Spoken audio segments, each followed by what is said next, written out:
నమస్తే. ప్రస్తుతం మనతో పాటు సీనియర్ జర్నలిస్ట్ భరద్వాజ్ ఉన్నారు. ఆయనతో మాట్లాడదాం. నమస్తే సార్. నమస్తే.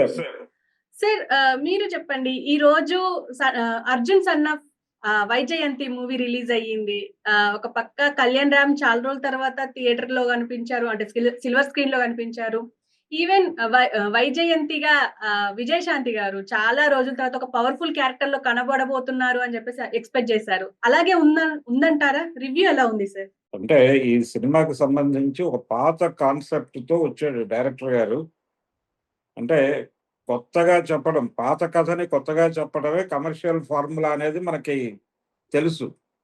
అలా ఒక పాత కథని కొత్తగా చెప్పే ప్రయత్నంలో భాగంగా అంటే కాన్ఫ్లిక్ట్ ఏంటంటే తల్లి, కొడుకు మధ్య కాన్ఫ్లిక్ట్. ఇది పాత తంగ పథకం లాంటి చాలా సినిమాల్లో దొర్లిన అంశమే. అంటే అక్కడేమో తండ్రి పోలీస్ ఆఫీసర్ అవుతాడు, కొడుకు ఇంకేదో అవుతాడు. కానీ ఇక్కడ ఏమవుతుందంటే తల్లి పోలీస్ ఆఫీసర్ క్యారెక్టర్‌లో ఉంటుంది. అది కొత్తదనం. తల్లి పోలీస్ ఆఫీసరు అంటే చట్టాన్ని చట్ట పరిధిలో కాపాడాలి అనేటువంటి పరిస్థితిలో ఆవిడుంటారు. చట్టాన్ని కాపాడటానికి, అలాగే చట్ట వ్యతిరేకుల్ని శిక్షించడానికి ఎంతకైనా తెగించాలి అన్న పద్ధతిలో ఆవిడ వ్యవహరిస్తుంది. చాలా అగ్రెసివ్‌గా ఉంటుంది.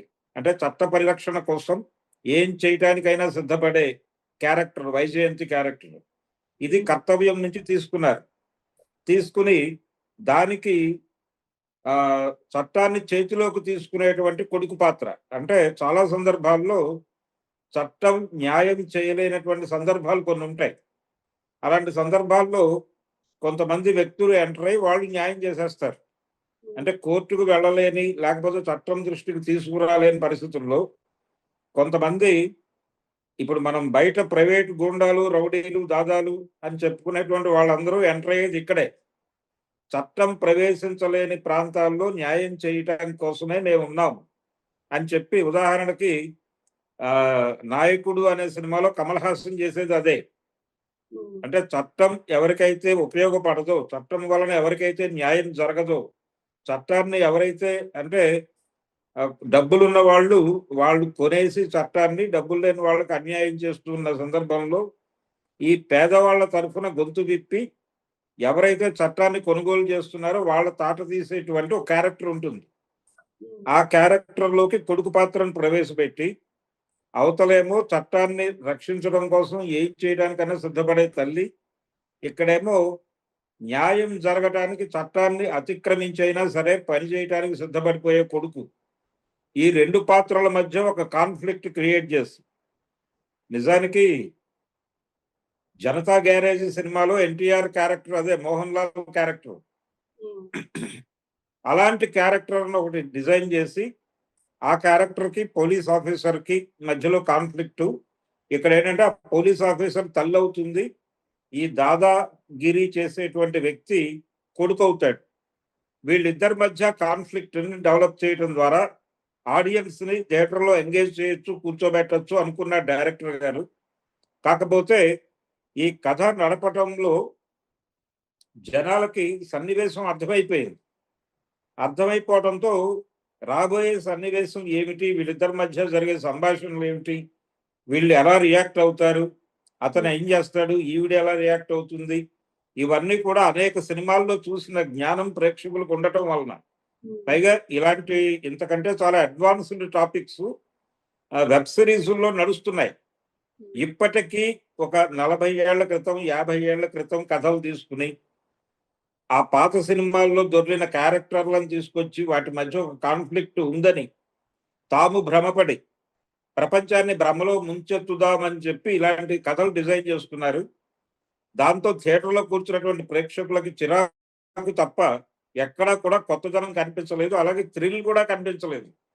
థ్రిల్ కనిపించకపోవడానికి లేదు, ఇంకే విధంగానైనా ఎంగేజ్ అవుతారా అంటే ఆ హీరోయిన్ క్యారెక్టరు హీరోకి లింక్ చేసేటువంటి సందర్భం, వాళ్ళ మధ్య కెమిస్ట్రీ అది కూడా ప్రాపర్గా వర్కౌట్ అవ్వక ఫైనల్గా ఆడియన్స్కి ఏ రకమైనటువంటి సాటిస్ఫాక్షన్ దక్కని పరిస్థితుల్లో ఈ సినిమా థియేటర్ నుంచి ఆడియన్స్ బయటకు వస్తారు. కానీ ఈ సినిమా ప్రమోషనల్ వ్యవహారంలో ఎన్టీఆర్ చాలా బలంగా చెప్పాడు ఒక మాట. హ్మ్. ఈ సినిమా నేను చూసి మాట్లాడుతున్నాను. చాలా ఎమోషనలైజ్ అయ్యి మాట్లాడుతున్నాను. కాలర్ ఎత్తుకునే సినిమా అవుతుంది కళ్యాణ్ రామ్‌కి, మా అన్నకి అని చెప్పాడాయన. అవును. అని కాలర్ ఎత్తు అన్నా అన్నాడు. కాలర్ తనే వెళ్లి ఎత్తాడు. ఈ హడావిడంతా చూసి జనాలు ఏదో ఉంటుందనుకుని థియేటర్ల వైపు పరుగులు పెట్టారు. ఈరోజు థియేటర్లు కళకళలాడినాయి అన్ని చోట్ల. ఓకే. కానీ థియేటర్ లోపలికి వెళ్ళినటువంటి ప్రేక్షకులకి ఏ రకమైన కొత్త అనుభూతిని ఇవ్వలేకపోయారు. అంటే హ్మ్. కథలు సమాజం నుంచి తయారవ్వాలి. సమాజం నుంచి తయారవ్వాల్సిన కథలు సినిమాల్లో నుంచి తయారు చేస్తున్నారు వీళ్ళు.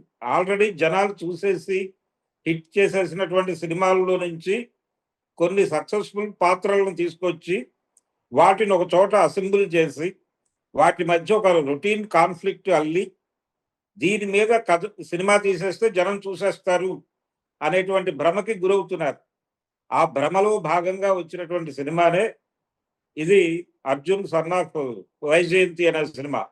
వైజయంతి అనేటువంటి ఒక పాత సక్సెస్‌ఫుల్ క్యారెక్టర్‌కి ఒక నాయకుడిలో కమల్ హాసన్ లాంటి అభిప్రాయం, లేకపోతే 'జనతా గ్యారేజ్‌లో' మోహన్ లాల్ లాంటి అభిప్రాయాలు ఉన్నటువంటి ఒక కుర్రోడికి కాన్‌ఫ్లిక్ట్ పెట్టి, ఆ కుర్రోడిని ఈవిడికి కొడుకుగా మార్చేస్తే, నిజంగానే ఈ చట్టం మీద కొడుకుకి గౌరవం తీసుకురావడానికి, అలాగే చట్టం చేయలేని పనులు చేస్తున్నందుకు కొడుకుని అప్రిషియేట్ చేయాలి.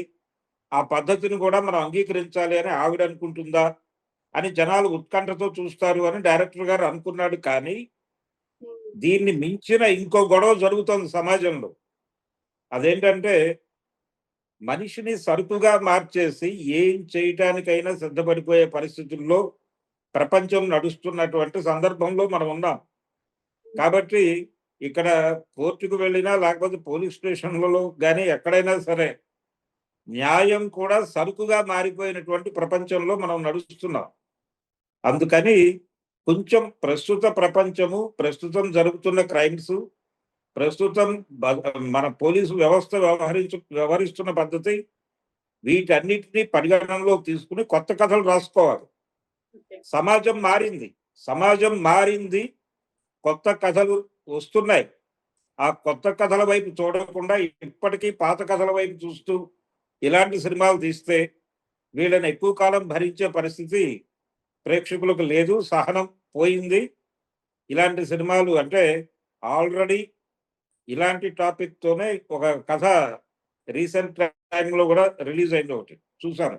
అంటే బ్యాక్‌గ్రౌండ్‌లోకి వెళ్ళిపోయి, ఒక కొత్త విషయాన్ని చెప్పడానికి 'జాక్' అనేటువంటి సినిమా ద్వారా బొమ్మరిల్లు భాస్కర్ గారు ఏదో ప్రయత్నం చేశాడు. ప్రజలు దాన్ని కూడా తిరస్కరించారు. బాబు మేము ఈ మోస కథలు చూడడానికి సిద్ధంగా లేము అని. ఇప్పుడు అదే జరిగింది. అలాగే నిన్న వచ్చినటువంటి సినిమాలో కూడా నిన్న వచ్చినటువంటి 'ఓదెలా 2'లో యాహ్! గూడా మంత్రాలు ఎక్కువైపోయి